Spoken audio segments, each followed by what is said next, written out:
Nowadays, robots are everywhere, their importance is growing in science, society and other industries.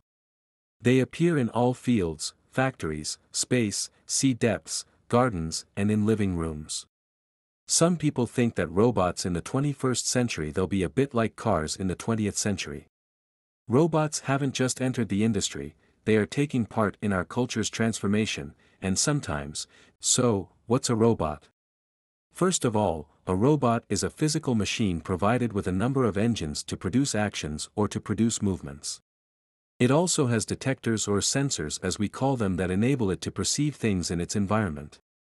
For example, a camera to see images, micros to detect sounds, force sensors to sense when it touches an obstacle or when it is bumped into something.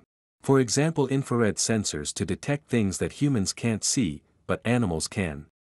The most important definition of a robot is that information is gathered with the environmental sensors, it is used to decide which movements the robot will produce. So there is a permanent interaction between perception and action, that's what defines robots. As opposed to automatons, for example, Jacques Draws or Vaucanson's automatons in the 18th century, which were amazing machines. Nevertheless, the action didn't depend on what was going on around them, they always did the same thing, regardless of what was happening around them. A robot doesn't operate like that, it reacts differently according to what is happening. So in practice, this definition of robots covers a wide range of forms of robots. It can be imaginary robots, humanoid or animaloid robots, but in the end, today, they can only be seen in science labs. This also concerns a lot of robots we live with nowadays. Planes are widely automated, cars have driver assistance system modes, there are robot vacuum cleaners or machines that will mow the lawn autonomously. Some toys too, some fun robots in toy shops, some of which are provided with very advanced technologies. And this diversity of forms covers a rather wide variety of content, operation and mechanism too. So we can talk about a few great dimensions that enable to differentiate mechanisms. The first dimension is the autonomy. Some robots whose behavior is autonomous because actions are done while it is perceiving its environment without permanent instructions or sometimes just a partial instruction, given from humans. For example, robots in an automobile factory which assemble vehicles, sometimes with other robots, well, if humans don't interfere in the assembling and robots do it alone, they will be called autonomous robots. However, robots in nuclear plants, which are operated by operators to go in radioactive confinement rooms where the operator has a remote control. That allows him to define which actions they have to do at each moment, those robots aren't autonomous. Another dimension that differentiates several families of robots is adaptation and learning. Some robots' performance is completely frozen beforehand by a program, and whatever the robot will experience in its environment, it will always behave the same way. On the other hand, there are other robots equipped with other family mechanisms called learning algorithms. That enables them to update their action modes and strategy actions according to the events they sense in the environment, according to tests and mistakes they will do. So, for example, there are robots that can explore an environment and gradually build up a map of this environment that will enable them to navigate in it in a rather efficient way, although at first, they couldn't.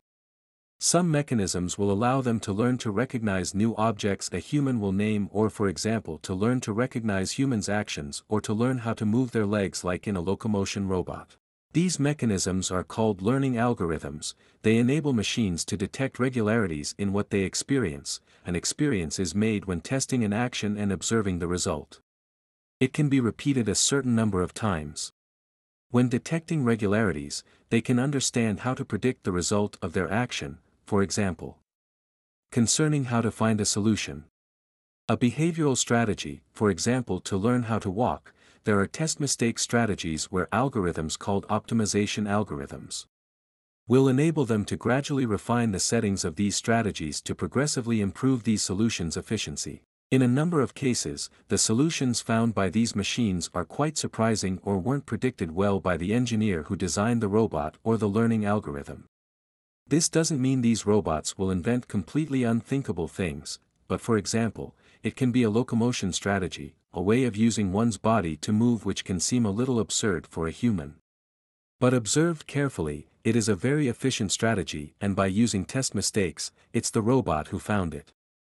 There can also be learning algorithms a little more sophisticated that encourage machines to explore an environment and to search for novelty or information to enrich their knowledge. This will allow a machine to develop its know-how list which wasn't completely programmed beforehand.